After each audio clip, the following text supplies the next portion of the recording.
Good afternoon po guys, welcome to my YouTube channel. And andito po tayo, mag-unboxing po ako ng aking new tools para sa aking, as usual, para dito sa aking diamond painting. So ayan, hindi ko na napapakita yung pangalan dito. So ayan, then may umaalog-alog siya. O ayan, may umaalog-alog. So ayan, buksan na po natin kung ano itong mga inyo. Ito po yung aking bagong tools para sa aking diamond painting. So ayan, first ano ba to? Ito muna, yun, yung roller po para dito sa, yan dito. Pagka natapos ko na siya lagyan ng beads, you can see, yan, pang roller, yan, pang roller yan. And then next is ito guys, bumili na ako ng malaki compare dito sa ginagamit ko na maliit. So ito, bumili ako ng malaki para pagka yung halimbawa maramihan, kasi malalaking canvas na itong ginagawa ko. So, umorder na ako ng malaki.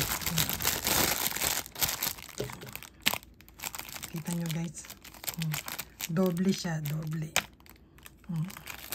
So, ayan. And then, ito. Kasi yung ginagamit kong pen para sa aking ano, ay masyado ng pudpod. So, ito. Bumili ako ng panibagong tools para sa aking diamond painting. Bongga, naka-case. Naka-case siya, diba guys? Ayan. And ito yung kanyang mga ano, stainless na po siya. Oh, ang galing. Ganda naman. Meron pang libreng clay. So, ito guys, kailangan natin to talaga guys. So, ito guys, oh, ang dami niya. Yung doble-doble. Pero okay lang. Siguro naman magagamit ko siya. And then, ito yung kanyang ano. Ano din siya guys. Kumbaga, stainless siya. So, titignan po natin kung anong magiging resulta ng ating bagong tools compare dito kasi guys, dito sa in-order ko. Although maganda to kasi guys, meron siyang ilaw. Ang kaso, hindi ko naman masyado nagagamit yung ilaw niya. Kaya ito, bumili na ako nitong panibagong to. So, try natin to. Ayan. Try natin. So, itong dalawa, ito, tatluhan siya guys. Teka. So, ito guys, tatluhan siya. Ayan, may nakalagay na number 3. Yan, 3. So,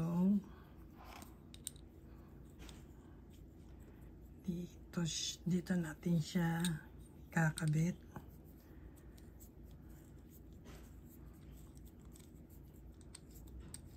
Sana naman yung maging maganda ang resulta nito. Mamaya, yan. Tatluhan siya, yan. And then, dahil usually, ang ginagamit ko itatluhan at saka isahan.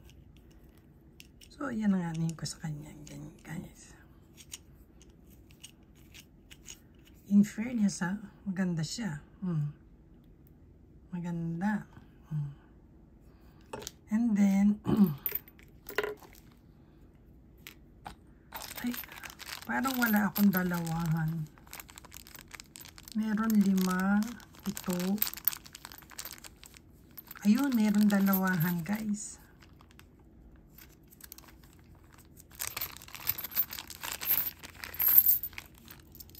So, asan yung dalawahan niya? Ito. Kasi yung tatluhan. So, ito, dalawahan to guys. 2 beads ang pwede kong i-ano dito. Uy, masyado pa siyang masikip. So, kailangan pa sigurong Oh, mali ang pagkakakabit ko. Bakit? Ayaw siyang pumasok. Dito kaya. Wow. Masikip siya, guys. I don't know why masikip siya. So, kailangan ko pa siyang luwagan ng gusto. Teka lang muna, guys. So, ito yung nagkasya yung isahan. And then, ito, guys, ito yung animan siya, 6. Pero, ito muna, itong kailangan ko. Kailangan ko to, guys. So, ito ang gagamitin ko dito. Medyo hindi siya pumapasok. Yung isa ayaw pumasok. Yung isang set. I don't know why. Bakit ayaw niyang pumasok. Pero ito nadali.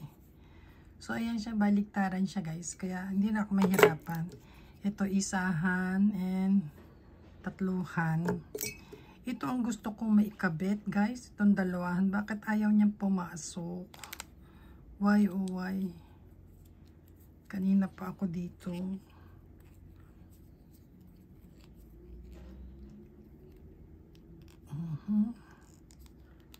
O kailangan hanggang doon na lang siya. Pwede rin naman hanggang doon. And then itong apatan.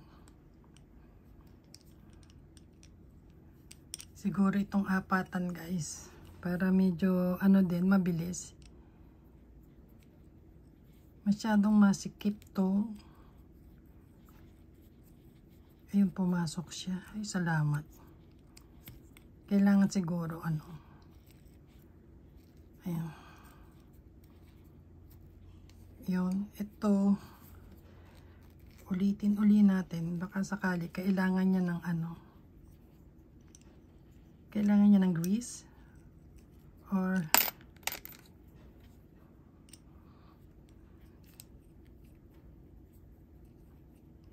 ayun, pumasok siya, guys. Kaso, ayun, hanggang doon lang na andun. Ayaw siyang pumasok. Masyado sigurong mahaba to. Pero okay lang.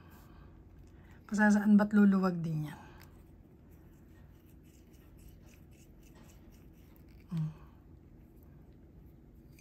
Ayan. O kaya dito natin ilagay dito. Dito ko ilagay sa kulay, ano, gold. Baka sakali. Baka sakali.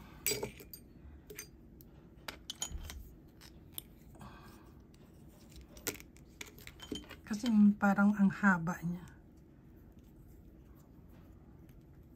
Ayaw talaga niya, guys. Ayun, pumasok. Ay, malaki talaga siya, guys. Okay lang. Malaki talaga siya. Ito, madali lang siyang ikabit. So, dito ko na lang siya ilalagay sa kulay green since itong 4 tsaka 2. Ito, hindi naman, madalang ko naman siyang gamitin. So, dito ko na lang siya ilalagay. Okay lang naman yan kahit ganyan siya kasi may mamanage ko din naman siyang igamitin. So, ayan po ang aking bagong tools, guys. And ito yung ating mga extrang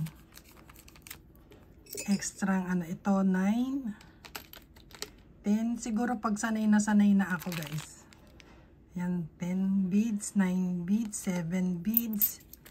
Meron siya. And then 5 beads. 5 and 6, 8 pala. Tapos ito yung 6. So, dito muna tayo sa tatluhan tsaka apatan. Ito, number 4, number 2, number 3, tapos number 1. And then, ito yung isa din dito. I think, no. Hindi itong 1, kasi meron na akong 1. So, ang ilagamitin ko ay number 5. ito, 5. Wala bang apatan? Ayun, meron na pala yung number 5. So, try natin tong number 5. Kaya lang matakaw talaga siya guys sa sa clay. Pero, okay lang as long na nagagawa naman ng paraan. Ayan. So, pagsasama-samahin ko na tong aking mga extrang. Ayan. Ang dami, diba guys? So, ayan po guys, ang aking bagong tools for my diamond painting. Thank you for watching. Please like, subscribe, and then forget to click the bell button para notify po kayo sa aking mga next video. Bye! Thank you! God bless!